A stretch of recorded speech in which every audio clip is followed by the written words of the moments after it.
Welcome to Daily Life Pod, your source for daily inspiration and insights.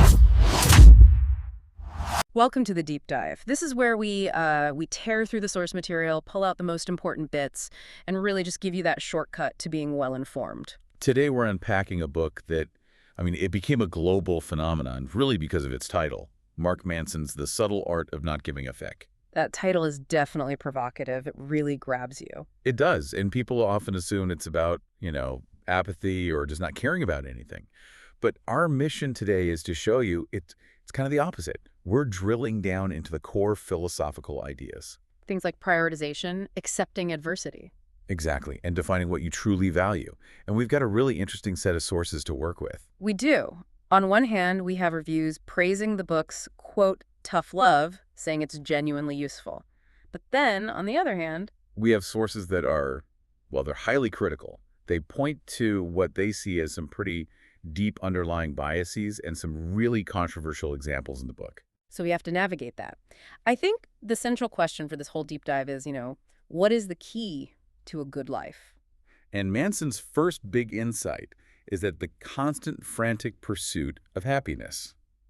It's not just pointless, it's a trap. Okay, let's start there. This critique of modern life. He basically says the world is rigged against us from the start. It is. He argues that everything, from ads to your social media feed, is constantly pushing you to care more. Get a nicer car, a prettier partner, a better vacation. Give a fuck about everything all the time. That's the exact phrase he uses. Because frankly, when you care about everything, you're a great consumer. It's good for business. And the result of that is this emotional overload. We're just spread too thin emotionally. Totally. We get attached to all this superficial stuff, and it leads to dysfunction. We constantly feel like we're failing to meet some impossible standard. And this leads right into the central paradox of the book, doesn't it? What's it called? The backwards law. It's a concept he borrows from the philosopher Alan Watts. Explain that, because it sounds completely counterintuitive. It is. The backwards law says that the desire for more positive experience is, in itself, a negative experience. But paradoxically, accepting a negative experience is actually a positive one. Okay, hold on. Give me a concrete example of that. Think about it like this. The more desperately you want to be rich, the poorer and more unworthy you feel, no matter how much money you actually have. So the pursuit itself reinforces the feeling of lack. You've nailed it. The more you chase feeling better all the time, the less satisfied you become, because you're constantly reminding yourself of what you don't have. So the key then is to give a fuck about less, to reserve that energy for what's actually important. For what's true and immediate and important to you, that's what maturity is, according to the book. Learning to only care about what's truly fuck-worthy. Which brings us to the next big point, problems.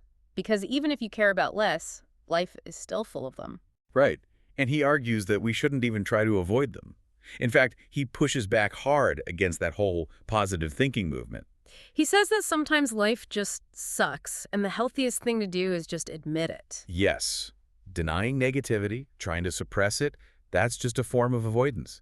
And it actually leads to deeper, more prolonged emotional issues down the road. So negative emotions are actually useful. They're more than useful. They're necessary. They are, biological signals. They're trying to tell you that something needs your attention, that a problem needs to be solved. This leads to another really challenging idea that happiness is a problem. Exactly. Not that happiness is bad, but that it comes from solving problems. Yeah. And problems never stop. They just get exchanged or upgraded. Like the person you marry is the person you fight with. The dream job you get is the job you stress over. Perfect examples. You can't have a problem-free life. It's impossible. So true happiness is found in the act of solving the problems you choose. Which completely reframes the question we should be asking ourselves. It does. Don't ask, what do I want out of life? Everyone wants success and happiness. That's easy. The real question is, what kind of pain do I want? What am I willing to struggle for? That really shifts the focus. It's not about the destination, the result. It's about the climb, the process. Absolutely. If you love the idea of the result, the six-pack abs of the best-selling novel, but you hate the process, the daily grind at the gym, the hours staring at a blank page, then you're going to fail. Who you are is defined by the struggles you're willing to endure. You have to choose a struggle you can learn to love. This idea of embracing struggle, it feels ancient. The sources mention it has roots in some older philosophies. Oh, definitely. The two big ones that come up in the sources are Stoicism and Zen Buddhism. Let's start with Stoicism. How does that connect? The parallels are really clear, especially the idea of accepting what you can and cannot control. That's the entire foundation of modern cognitive behavioral therapy, CBT. We can't control what happens to us, but we can always control our response to it. Precisely. The sources mention Marcus Aurelius, the Roman emperor, who wrote about not giving the little things more time and thought they deserved. That's a direct echo of Manson's idea. Don't waste your fucks on things you can't control. And what about Zen Buddhism? The connection there is more about the no BS minimalist approach. Zen emphasizes not knowing, maintaining a healthy skepticism about your own feelings and biases. Which is important because our feelings aren't always accurate, are they? Not at all. Our brains are designed to protect our ego, not necessarily to show us the objective truth. To figure out what we should care about, we need to get past that. And Manson has an analogy for this, doesn't he? Something about an onion.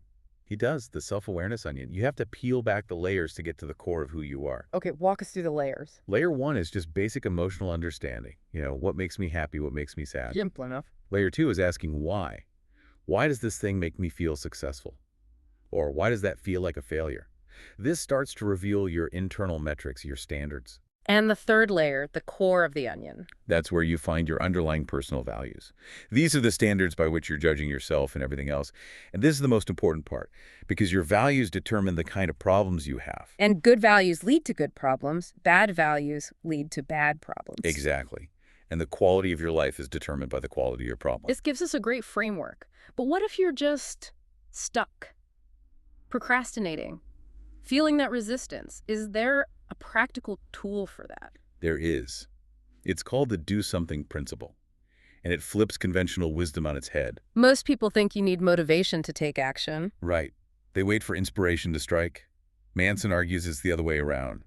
Action leads to inspiration, which then creates motivation. So action is the cause, not the effect. It's the spark. If you want to write a book, don't wait to feel inspired. Just force yourself to write 200 awful words. That small action creates momentum. The momentum generates inspiration, and that inspiration builds into real, lasting motivation. So, to get that momentum going in the right direction, you need good values. How do we tell the difference between good and bad ones? Good values are reality-based, socially constructive, and this is key, immediate and controllable. They're internal. Like honesty or creativity? Exactly. Honesty, vulnerability, curiosity. You can choose to enact those values right now, in this moment, regardless of what anyone else does. And bad values are the opposite. They're external, out of our control. Precisely. Things like pleasure for its own sake, popularity, always being right, material success. If your values depend on external validation, your happiness will always be fragile. All of this seems to hinge on taking complete ownership of your life. It does. Wow. And he makes a really critical distinction between responsibility and fault. They're not the same thing. Not at all. We are responsible for things that are not our fault all the time. Fault is past tense. It's about who's to blame. Responsibility is present tense. It's about what you're going to do now. So you can be hit by a drunk driver. It's not your fault, but your recovery, your emotional response. That's your responsibility. That's the perfect way to put it. And the sources bring up a great historical example. The psychologist William James. He was plagued by depression and poor health, felt like a total failure. What do you do? He decided to run an experiment on himself for 1 year. For 1 year, he would choose to believe that he was 100% responsible for everything that happened in his life, no matter the circumstances. And it worked. It transformed his life. That shift in mindset from being a victim of his circumstances to being the actor responsible for his response was what gave him power. You can see why so many people found that message empowering. It's a powerful antidote to a culture of entitlement. It is. Yeah. But we absolutely have to address the other side of this. We have sources that argue the book's tone and some of its specific examples are, well, deeply alienating, particularly to women and non-binary readers. Right. And we need to look at these points impartially. So let's talk about the specific examples that the critiques raise. The first one involves some objectifying language. It does. In a section about accepting things we'll never achieve, there's a list. And in that list is the phrase, feel Jennifer Aniston's tits. Wow. Okay. The critique is that this is jarring, it's gratuitous, and it reduces a successful woman to a physical object in a man's quest. What's the counter-argument from other sources?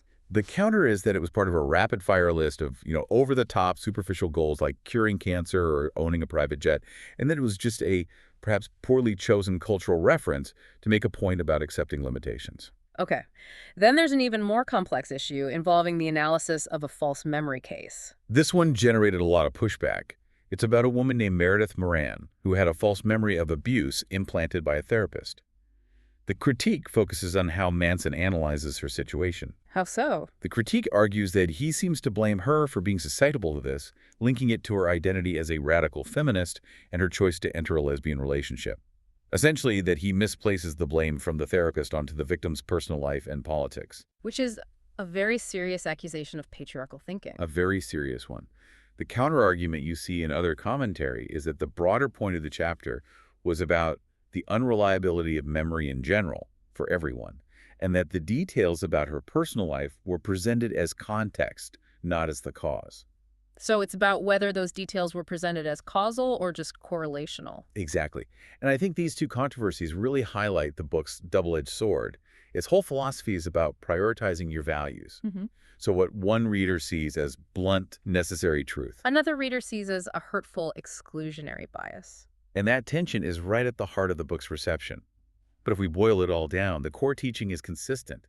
It's about intentional prioritization and accepting suffering as a tool for growth. It all comes back to personal accountability. It seems like the main takeaway is that growth is a process. It's messy. It is. It's a constant struggle. So here's a final thought for you to take away from our deep dive today. Manson suggests that growth is an endlessly iterative process. You don't go from being wrong to right. You just go from wrong to slightly less wrong. A very humbling thought. It is. So considering everything we've covered, the philosophy, the practical tools, and the very valid critiques, what is one deeply held belief or value that you hold today that you might be willing to question, just to see if maybe, just maybe, you could become slightly less wrong?